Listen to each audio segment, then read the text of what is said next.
Praise lord. ప్రభువైన యేసు నామములో అందరి కొందరములు. ఈ దినం దేవుని వాక్యంలో నుంచి ఇర్మీయా గ్రంథం 10వ అధ్యాయము 1-2 వచనాలు 3 వచనాలు. ఇశ్రాయేలు వంశస్థులారా, యెహోవా మిమ్మును గూర్చి సెలవిచ్చిన మాట వినుడి. యెహోవా సెలవిచ్చుచున్నదేమనగా, అన్యజనుల ఆచారములు అభ్యసింపకుడి. ఆకాశమందు అగుబడి చిహ్నములకు జనములు భయపడుదురు, అయితే మీరు వాటికి భయపడకుడి. ప్రభునందు ప్రియమైన వాళ్ళారా, ఈ విషయాలు మనం చూసినప్పుడు కొన్నిసార్లు మేము అట్లా లేమనిపిస్తుంది. శిలువ రక్తంతో విమోచింపబడ్డాం, మారుమనసు పొందినాం, బాప్తిసం తీసుకున్నాం, మందిరంలో పరిచర్యలో సేవలో కొనసాగుతున్నప్పటికీ ఇక్కడ దేవుడు సెలవిచ్చే మాట ఏంది? అన్ని జనుల ఆచారములను అభ్యసింపకుడి అని మాట్లాడుతాం. దేవుని మందిరానికి పోతున్నోళ్ళు ఎంతమంది విశ్వాసులు, కొంతమంది పరిచర్య చేసేవాళ్ళు కూడా. ఎవరికైనా పాము కరిస్తే వాళ్ళు ఏం చేస్తారు? మంత్రించుకోవడానికి పోతున్నారు. ఇది ఇంకా దౌర్భాగ్యకరమైన జీవితం. ఇంకా చూస్తే ఎవరైనా చిన్నపిల్లలకు అనారోగ్యం ఉంటే వారికి దిష్టుల దగ్గరికి వెళ్తున్నారు, ఇంకా వారి కాటిక పెడుతున్నారు, వారికి చిన్న చిన్న దారాలు కడుతున్నారు కనిపించకుండా, సేవకులకు పరిచరకులకు కనబడకుండా చేస్తున్నారు.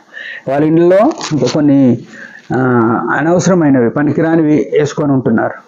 ప్రియమైన వాళ్ళ వీటి విషయంలో ప్రభు ఏమంటున్నాడంటే, అన్యజనుల ఆచారములు అభ్యసింపకుడి. ఇవన్నీ అన్యజనులు చేసేటివి, మనంగా చేయాల్సిందే. అన్యజనులు చేస్తున్నారు అవి.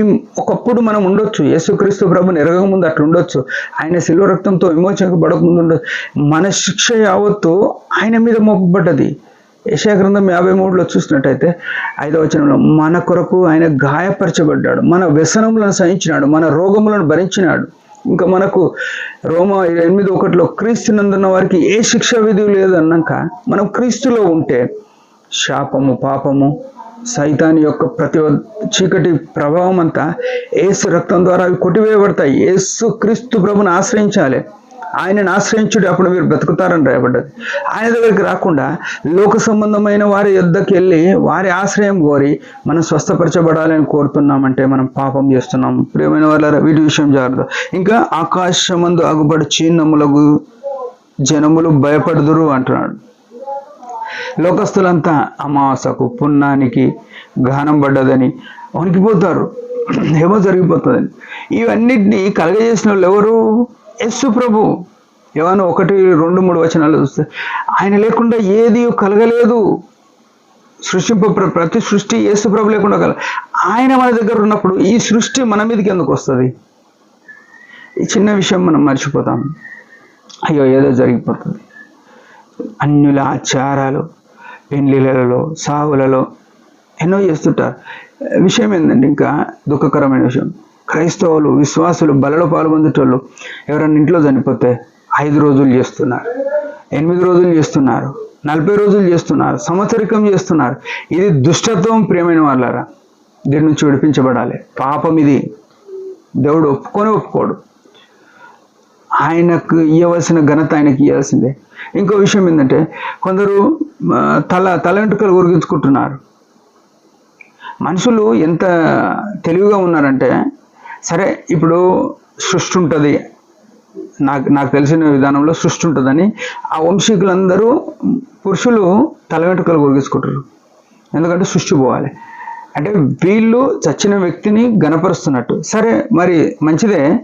అదే రకంగా మరి స్త్రీలు కన్నా ఉరిగించుకోవాలి కదా, వాళ్ళు ఎందుకు ఉరిగించుకుంటలేరు?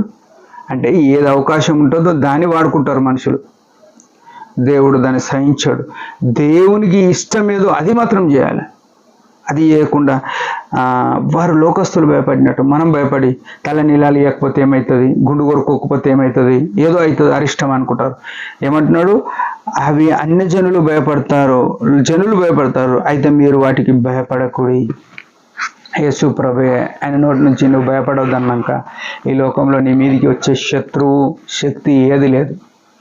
ఆయన రక్తమును ఆశ్రయించు, ఆయన సన్నిధిని ఆశ్రయించి మనం వరదిల్లుదాం. దేవుడి మాట దించిన ఒక చిన్న ప్రార్థన. పరమ తండ్రి యేసు ప్రభు నామములో వందనాలు. ఉదయకాలం ఇచ్చిన ఆశను బట్టి స్తోత్రములు. నీ చిత్తంలో మేము నడవడానికి, నీ అందు ఆధారపడి జీవించిన కృపని మన యేసు నామములోనే ప్రార్థిస్తున్నాం తండ్రి. ఆమెన్. మీరందరి పరిచర్య గురించి భారంగా ప్రార్థన. Praise the lord.